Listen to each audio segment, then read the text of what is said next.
సూలూరుపేట మండలం కొత్తూరు గ్రామం తహసీల్దార్ కార్యాలయం నందు ఏప్రిల్ 5వ తేదీ 2025 సంవత్సరంన ఎంఆర్ఓ కృష్ణప్రసాద్ ఆధ్వర్యంలో కలెక్టర్ ఆనంద్ ఆదేశాల మేరకు భారతదేశ స్వాతంత్ర్య సమరయోధులు మాజీ కేంద్ర మంత్రి వర్యులు బాబు జగజీవన్ రామ్ గారి జయంతి సందర్భంగా ఎంఆర్ఓ కృష్ణప్రసాద్, జోష్న, నాగేంద్ర, లక్ష్మి, శివకుమార్ ఘన నివాళులు అర్పించారు.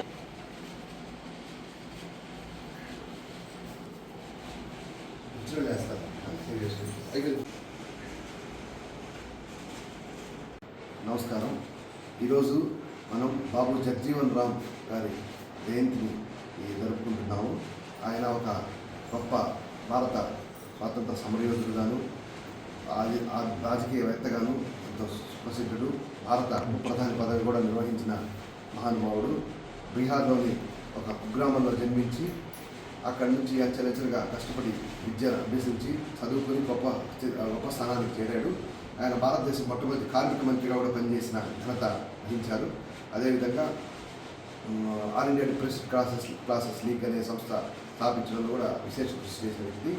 అనేక పదవులను ఆయన దాదాపు 40 సంవత్సరాలు భారత పార్లమెంట్లో సభ్యులుగాను, అదేవిధంగా బీహార్ శాసనసభ సభ్యులుగాను, భారత రాజ్యాంగ పరిషత్లో కూడా సభ్యులుగా ఉన్న వ్యక్తి. ఆయన తన జీవితాంతం కూడా మన వెనుకబడిన కులాల వెనుకబడిన తరగతుల వారి అభివృద్ధి కోసం ఆ దిశను కృషి చేసిన మహానుభావుడు ఆయన. ఆయన గురించి మనం తలుచుకోవడం ఎంతైనా అవసరం. ఎందువల్లంటే అతను వారు ఒక గొప్ప మోటివేషన్ అందరికి కూడా. ఎవరిని కూడా ఆయన చేసిన కృషి వల్ల ఈరోజు అనేక కార్మిక చట్టాలు అయితేనేవి, అసమానతను రూపుమాపడంలో వచ్చిన అనేక చట్టాలు, శాసనాలు, ఎన్నో నియమ నిబంధనలు కూడా వారి కృషి ఉందని చెప్పవచ్చు.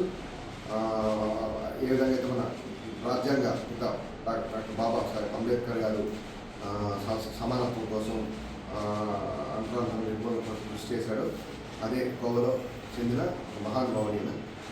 కాబట్టి వీరి రోజు వీరి వారిని గుర్తు చేసుకుని వారి సేవలను గుర్తు చేసుకోవడం అనేది చాలా ఆనందకరమైన విషయం అని మనం గుర్తించాలి. అదేవిధంగా మన గౌరవ జిల్లా కలెక్టర్ గారు కూడా ఈ విషయమై తప్పకుండా వారి జయంతి మనం ఇక్కడ సెలబ్రేట్ చేసుకోవాలని తెలిపి ఉన్నారు.